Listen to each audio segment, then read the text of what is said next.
따라하시죠. 종말을 두려워 말라. 말세의 징조가 자꾸 우리들 앞에 드러나고 있습니다. 일본 역사상 최악의 대지진이 2011년 3월에 일어났지요.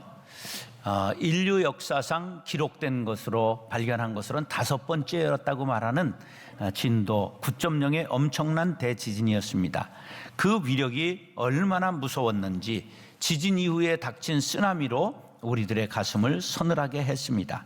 10m가 넘는 파도가 일본 동해안을 덮쳤고 초속 100m가 넘는 빠르기로 쓰나미가 덮쳐와서 1.6m 내륙까지 쓸고 해안을 아주 초토화시켰습니다. 후쿠시마 원전 20km 반경에 거주하는 주민들이 다 대피했고 외국인들이 일본을 탈출하기 위해서 공항이 북새통을 이루었습니다. 일본은 세계에서 지진이 가장 잦은 나라이기 때문에 내진 설계를 아주 철저하게 해서 안전에 관한 한 타의 추종을 불허한다 자부했는데 자연의 힘 앞에서 인간의 무기력함을 여실히 보여준 사건입니다. 우리나라는 여태껏 우리가 살면서 지진에 대한 그런 큰 피해가 없었습니다. 그랬는데 작년 9월 경주에서 5.8 규모의 지진이 일어나서 우리나라도 지진이 이렇게 크게 일어날 수 있구나. 더욱이 그 주변에는 원자로가 있기 때문에 사람들이 이제 두려움을 갖기 시작했습니다. 그러다가 11월 15일 포항 흥해에서 5.4 규모의 지진이 일어났습니다. 규모는 작았는데 깊은 곳이 아니라 땅 한 3km 밑에 지점에서 일어났기 때문에 아주 피해가 많이 발생했고, 우리나라 수능 시험은 국가적 대사인데 비행기가 그 수능 시험 시간에 뜨지 않는다는 걸 압니까? 그런 정도로 이게 국가적 큰 일인데 그 시험이 일주일 연기됨으로 사회적으로 큰 파장을 일으켰습니다. 학교들이 휴교했고요. 다행히 사망자는 발생하지 않았지만 부상자가 92명이 발생했고, 그리고 건물은 한 9,560건의 피해가 발생했습니다. 이재민은 1,800명인데 그 중에 560명은 아직도 집에 돌아가지 못하고 있습니다. 그래서 이 집에 돌아가지 못하고 있는 사람들을 위문하기 위해 제가 한국봉사단을 이끌고 수요일 날 성탄 선물을 가지고 이제 방문하고, 교회 중에서 아직도 복구하지 못하고 있는 교회들을 위해서 성금을 포항기독교연합회에 전달하러 수요일 날 가게 됩니다. 복구비가 한 1,440억 정도 지금 이번 포항 지진에 복구비가 그 정도 들어간다고 합니다. 우리가 이런 것들을 이제 매일 뉴스를 통해서 봤습니다. 그래서 지진을 대비해서 건물을 질 때 앞으로 내진 설계가 우리나라도 이제는 의무화되고 강화될 것이라고 이제 곳곳 뉴스가 나오는 것을 보았습니다. 이번 지진에 두 곳이 사람들에게 아주 교훈을 주었습니다. 한 곳은 포항공과대학인데 이것은 1986년 박태준 당시 포철 회장이 그 대학을 지으면서 특별히 당부를 했습니다. 천년을 갈 수 있도록 튼튼하게 지어라. 수백 년 만에 한 번 오는 지진에도 안전하도록 지어라. 그렇게 하니까 쓸데없이 왜 이렇게 돈을 많이 퍼붓나 그렇게 생각했는데 35개 동의 건물이 이번에 35년 가까이 된 건물인데도 불구하고 컵 하나 흔들리지 않았다는 거예요. 이게 어떻게 그렇게 했느냐 하면 당시 아파트 벽을 15cm로 하게 법이 되어 있었는데 포항이 공과대학을 지면서 30cm 벽 두께로 건물을 지었습니다. 그래서 이번 지진에 컵 하나 흔들리지 않았다. 이렇게 얼마나 원칙에 충실했던 지도자의 신념이 이런 결과를 낳게 되는가. 유비무환의 정신을 본받아야 한다 하는 교훈을 받게 되었습니다. 또 한 곳은 한동대학교인데 한동대학교는 이번 지진 그 진원지와 3km밖에 떨어지지 않아서 아주 직격탄을 맞았습니다. 유리창이 전부 깨졌고요. 벽돌이 막 그냥 떨어져 내려서 큰 피해가 날 뻔했는데 다행히 4명 경상당하고 그 다음에 인명피해가 발생하지 않았습니다. 이게 어떻게 이렇게 가능했을까? 학생들이 다 수업 중에 있었는데, 이 학교는 지난 9월에 있었던 경주 지진이 났을 때, 야, 우리 학교는 특성상 이거 지진 대비 연습을 해야 된다, 매뉴얼을 만들었습니다. 왜냐하면 3,600명의 학생이 재학생인데 기숙사에 3,000명이 살고 있습니다. 그 지진이 일어나면 큰 피해를 입을 수 있겠다, 이렇게 생각하고 매뉴얼을 만들고 그동안 4차례나 대피 연습을 했습니다. 그래서 그날 연습했던 대로 그냥 이 흔들리고 경보가 울리자마자 학생의 간부들이 경광봉 들고 나와서 전부 대피시켰는데요, 마당으로 모든 3,000명의 학생이 모이는데 걸린 시간이 10분도 안 걸렸습니다.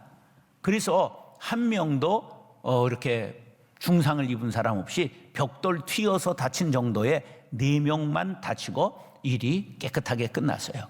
그리고서는 즉시 운동장에 모여가지고 휴교를 결정했습니다. 그러니까 이제 안전 모 쓰고 들어가서 전부 기숙사에서 물건들 빼나와가지고 집으로 버스를 전부 불러가지고 즉시 해산해 버렸기 때문에 가장 피해를 많이 겪었지만 가장 모범적인 학교로 각광을 받게 되었습니다. 평소 안전에 대비하는 것이 얼마나 중요한가 하는 것을 보여주고 있습니다. 지금 지구촌은 화산 폭발, 지진, 쓰나미, 온난화, 구제역, 신종플루, 질병을 겪으면서 종말에 대한 공포가 확산되고 있습니다. 이럴 때 우리에게 중요한 것은 유비무환의 정신입니다. 세상 흔들리고 땅이 꺼질지라도 종말을 두려워할 필요가 없습니다. 사랑하는 형제 자매 여러분, 우리 앞에 종말의 징조는 지진으로, 전쟁으로, 기근으로 늘 일어납니다. 그러나 두려워하지 마시기 바랍니다. 주님이 우리의 피난처가 되심을 믿고 담대하게 살아갈 수 있게 되기를 예수님의 이름으로 축원합니다. 따라서 기반이 흔들립니다. 예, 일본에 있었던 그 9.0 지진은 어느 정도 위력이냐 하면 히로시마에 투하된 원자폭탄의 250만 배의 위력을 갖고 있다고 합니다. 우리가 그 어느 정도냐면 사람이 아주 힘센 역사가 역기를 팍 들어서 올리는데 얼마까지 올릴 수 있느냐? 300km는 아직도 못 올리는 거예요. 한 사람이 들어서 올릴 수 있는 게 얼마 한다고요? 300km는 못 하는 거예요. 그런데 이 지진으로 인해서 일본을 전부 들어가지고 2m를 던져버렸습니다. 일본이 2m가 움직였다 그런 말이에요. 그러니까 얼마나 지진의 위력이 강했던가 하는 것을 알 수가 있지요. 우리가 이런 자연의 힘 앞에 인간은 겸손할 필요가 있습니다. 그런데 오늘 본문이 이 지진에 대하여 묘사하고 있습니다. 2절 말씀 시작.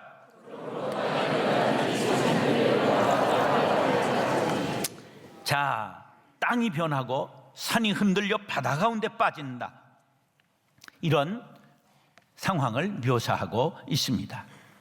그런데 이런 세상을 살지만 과학은 점점 발달해서 이 미래를 낙관하는 사람들은 인간은 무한하게 인류는 진보할 것이다, 인간의 수명은 150세까지 나갈 것이다, 세상은 평화로운 세상이 될 것이다, 사람들은 점점 행복해질 것이다, 우리가 지구의 나이도 밝혔는데 그리고 이 세상이 흔들리는 것 정도야 우리가 해결할 수 있지 않겠는가, 이렇게 말하는 사람들도 있습니다.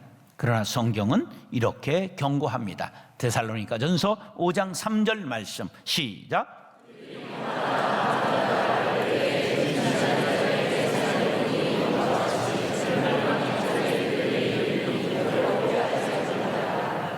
우리가 기억해야 될 것은 인간은 신이 아니라는 것입니다. 인간은 스스로 하나님이 되겠다고 주장할 때마다 파멸과 절망의 길에 들어서게 되는 것입니다. 우리는 문화적 창의성이나 기술적 진보나 정치 지도나 종교 체계로 인간을 구원할 수 없다는 것을 알아야 됩니다. 모든 삶의 터전은 더욱더 흔들리고 주저앉게 될 것입니다. 인류의 위대한 문명들이 지나갔지만 그 기반은 흔들리고 그 남은 것은 잔해밖에 없습니다. 이집트 문명, 그리스, 로마 제국, 아수르, 메소포타미아, 바벨론, 황하, 인더스 문명 모두 파편만 남겼을 뿐입니다. 20세기 들어서 급격히 발달한 서구 문명은 제1차 세계대전으로 무참히 깨지고 제2차 세계대전으로 산산조각나고 말았습니다. 삶의 가장 원초적이고 핵심적인 기반이 흔들렸습니다. 너무 심각하게 파괴되어 인간의 마음까지 갈기갈기 찢어놓고 말았습니다. 하나님 없는 문명, 하나님 없는 과학은 허무합니다. 인간은 그 악함으로 인하여 무너지고 찢어질 수밖에 없습니다. 인간은 자연의 심판 앞에 무력하기 그지없는 존재입니다. 성경은 지진에 대해 아주 리얼하게 이사야서에서 이렇게 표현하고 있습니다. 시작. 두려운 소리로 말미암아 도망하는 자는 함정에 빠지겠고 함정 속에서 올라오는 자는 올무에 걸리리니 이는 위에 있는 문이 열리고 땅의 기초가 진동함이라. 땅이 깨지고 깨지며 땅이 갈라지고 갈라지며 땅이 흔들리고 흔들리며 땅이 취한 자같이 비틀비틀하며 원두막같이 흔들리며 그 위에 죄악이 중함으로 떨어져서 다시는 일어나지 영락없는 지진을 묘사하고 있습니다. 독일의 사회학자 울리히 백은 위험사회라고 하는 말을 했습니다. 현대사회가 과학기술과 산업의 발달로 물질적 풍요를 이루었지만 반대급부로 위험도가 대폭 증가하고 있다. 이런 사회를 위험사회라고 말한다. 우리나라는 모든 세계적 위험이 압축되어 있는 고도 위험 사회입니다. 북한에 늘 핵으로 무장하면서 싸움을 걸어옵니다. 천안함, 연평도 피격 사태 이런 위기를 겪지만 우리는 전쟁 불감증에 걸려 있습니다. 구제역 이런 많은 피해를 겪고 있지만 근본적인 대책은 나오지 않습니다. 지진을 당한 일본만의 문제가 아니라 우리는 여러 사건을 통하여 우리의 기반도 흔들리고 우리도 큰 지진을 당할 수 있다는 것을 예상해 봅니다. 정치 지도자들은 안보 불감증을 치유하고 이유 없는 낙관론을 불식시키고 국민을 안전하게 보호하고 국가를 튼튼한 안보의 토대 위에 세워야 할 것입니다. 이럴 때 우리 신앙인들은 기반이 흔들리지 않도록 말씀 위에, 그리스도의 말씀 위에 집을 지어야 할 것입니다. 마태복음 7장 24절 시작.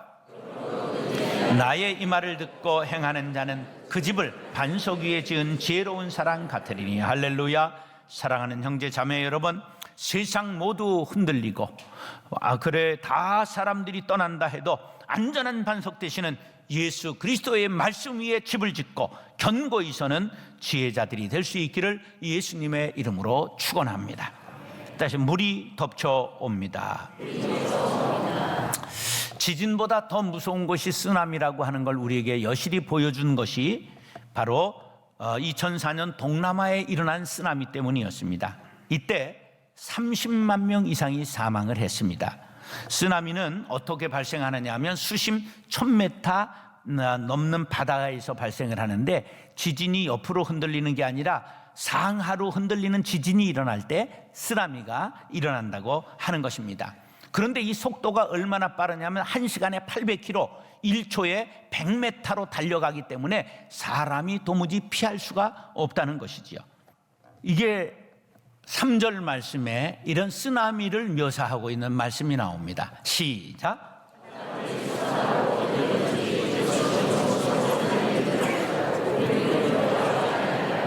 이게 해일, 홍수, 쓰나미를 연상할 수 있는 말씀이지요. 일본은 평소 지진이 많은 나라니까 해안에 이게 쓰나미가 해일이 넘쳐올 것을 대비해서 해안가 마을이 있으면요, 그 해안에다가 자그마치 콘크리트 방벽을 얼마나 높이 설치했느냐면 15m짜리로 설치를 했습니다. 그런데 11년에 쓰나미가 났을 때 그 15m짜리 방벽이 아무 쓸모가 없을 정도로 물이 넘쳐왔던 것입니다. 인간의 노력을 비웃기나 하듯이 단번에 방벽을 넘어버리고 도시를 덮친 것입니다. 우리도 해운대라고 하는 영화 1000만 명 이상 넘게 본 영화 있죠? 그 영화의 장면이 연상될 그러한 쓰나미였습니다. 그런데 우리에게 닥쳐오는 쓰나미는 이러한 쓰나미만 아니라 이제 핵의 위협, 방사능의 위협, 이런 것까지 겹치게 된 것입니다. 이런 재앙이 이웃나라에서만 일어나는 것이 아니라 우리에게도 닥칠 수 있다는 걸 알아야 됩니다. 이 땅에는 어느 곳도 안전지대는 없습니다. 한국엔 특별히 전쟁의 위험이 있습니다. 그래서 우리나라에 이 전쟁의 위협이 있고, 그러니까 사람들이 어디로 가느냐 하면 안전한 나라 호주로 갔습니다. 그랬더니 호주에 그냥 폭우가 내려와서 마을을 전부 쓸어버리고 말았습니다. 그래서 더 안전한 뉴질랜드로 갔어요. 그랬더니 뉴질랜드 크라이스트 처치가 지진으로 전부 폐허가 되어버리는 무서운 8.0의 지진이 덮쳤습니다. 그래서 이제는 미국으로 이민을 갔어요. 그랬더니 아이들이 영어는 좀 하게 됐는데 마약을 먹고 망가져가지고 그냥 돌아올 수 없는 강을 건너고 말았습니다. 세상에는 어디도 안전하게 피할 곳이 없다는 사실입니다.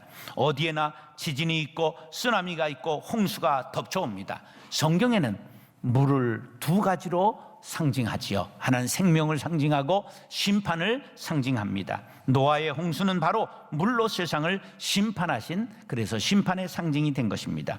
지금 세상에는 죽음의 길로 인도하는 많은 물이 덮쳐오고 있는데 이것을 사조라고 말합니다. 사조 참치가 아닙니다.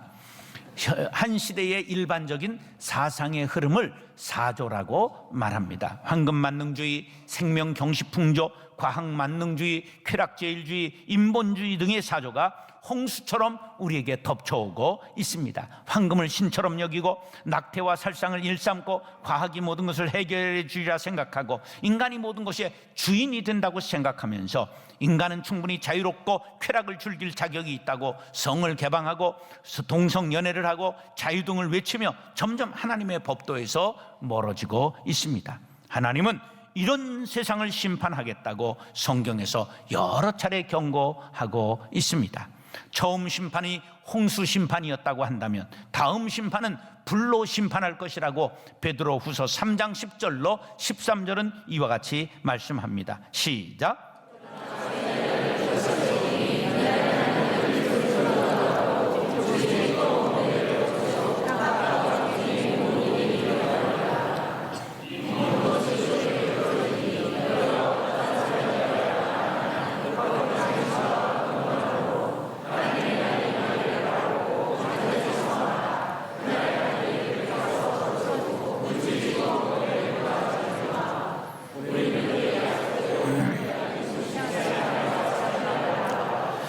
자, 여기에 보면 물질이 뜨거운 불에 풀어진다, 이런 말씀이 계속 반복되고 있습니다. 이게 뭘 뜻할까요? 이게 핵폭발을 뜻하는 것이라고 과학자들은 해석합니다. 이 땅에 평화를 주옵소서, 전쟁이 사라지게 하여 주옵소서, 우리는 기도해야 될 줄로 믿습니다. 사랑하는 형제 자매 여러분, 찬바람이 불어오면 눈이 오고 겨울이 닥쳐옵니다. 재앙은 경고의 나팔을 불고 있는 것을 알아야 합니다. 우리는 세상의 패역한 사조에 휩쓸리지 않고 거룩한 행실과 경건함으로 새하늘과 새 땅을 바라보며 기도하는 성도님들이 될 수 있기를 예수님의 이름으로 축원합니다. 따라서 피난처가 있습니다. 지진 시의 대피 요령이 이렇게 나와 있더라고요. 테이블 밑에 들어가서 몸을 피하라. 테이블이 없으면 방석등으로 머리를 보호하라. 가스를 잠그고 난로는 끄고 전기 스위치를 내려라. 서둘러 뛰어나가지 말아라. 빠른 사람이 먼저 죽는다. 왜냐하면 벽돌이 떨어지고 그래서 다친다는 거예요. 블록담이나 자판기 등의 밑에 있지 말아라. 넘어진다는 거죠. 엘리베이터를 타지 말고 계단으로 내려와라. 엘리베이터 작동이 멈춰서 갇히게 된다는 것이죠. 쓰나미가 올 때는 어떻게 하라는 얘기가 있느냐면 높은 곳으로 올라가라는 거예요. 근데 쓰나미가 초속 얼마라고요? 100m. 그럼 1초에 100m 뛰시겠어요? 그러니까 정말 어려운 거죠. 그래가지고 옛날에 제가 아는 권사님이 천호동에 사셨는데 천호동에 너무 물난리가 나서 전부 잠긴 적이 있잖아요. 그래가지고 이분이 어디로 오셨느냐면 아현동 고개 꼭대기로 이렇게 산동네로 오셨어요. 난 그 집 신방 가다가 아주 혼났어요. 눈이 와서 얼었는데 차가 못 올라가고 미끄러지고 우리가 어디도 안전한 것은 없습니다. 우리의 영원한 구원자가 있음을 믿으시기 바랍니다. 1절 말씀 시작. 하나님은 우리의 피난처시요 힘이시니 환난 중에 만날 큰 도움이시다. 세상의 모든 것이 끊어지고 흔들리고 사람들 다 떠나도 하나님을 믿고 의지하고 하나님께 피하시기 바랍니다. 하나님은 우리 환난 날에 만날 큰 도움이시요 피난처가 되시기 때문입니다. 하나님만이 반석이 되시고 안전한 포구가 되신다고 시편 12편 5절 밑줄 시작. 예, 우리의 안전지대는 하나님밖에 없습니다. 이 피난처를 하나님이 우리에게 피난처가 되신다 하는 것을 보여준 상징적인 곳이 구약성경의 도피성입니다. 도피성은 뭐냐 하면 실수로 살인한 사람들을 보호하기 위하여 따로 설치된 성읍입니다. 레위 지파의 감독 밑에 있었고 피고가 공정한 재판을 받기 전까지 이 도피성에 보호받을 수 있었습니다. 그러나 고의로 사람을 죽인 자는 보호해 주지 않았습니다. 요단강 서쪽 게데스, 세겜, 헤브론, 요단강 동쪽 골란, 베젤, 길르앗, 라못 6곳에 있었습니다. 바로 도피성은 하나님 품 안을 뜻합니다. 신약의 도피성은 예수 그리스도를 뜻합니다. 예수 그리스도를 믿는 사람은 죄 사함을 받게 되기 때문입니다. 우리의 안전지대는 하나님 품 안에 있다는 것을 기억하시기 바랍니다. 그 품 안에 이르는 길이 예수 그리스도이십니다. 세상 흔들리고 사람들 모두 두려움에 떨지라도 그리스도인들은 피난처 되시는 하나님께 안기시기 바랍니다. 그러면 두려움이 사라지게 될 것입니다. 지금 한국의 지진과 일본의 지진과 쓰나미 그리고 원자로 폭발로 인한 방사능 낙진의 문제로 우리는 다 불안감이 스멀스멀 우리 안에 스며들고 있습니다. 이때가 사람들에게 복음을 전할 기회인 것을 기억하시기 바랍니다. 사람들이 두려움에 사로잡혀 있을 때 안전한 피난처는 오직 예수 그리스도밖에 없음을 외치시기 바랍니다. 재난당한 사람들에게 보일 우리의 태도는 무엇일까요? 바로 이웃에게 억울함 당한 사람이 있다면 하나님께 하소연하는 경우를 시편에 이렇게 볼 수 있습니다. 주여, 우리 이웃이 주를 비방한 그 비방을 그들의 품에 7배나 갚아 주옵소서.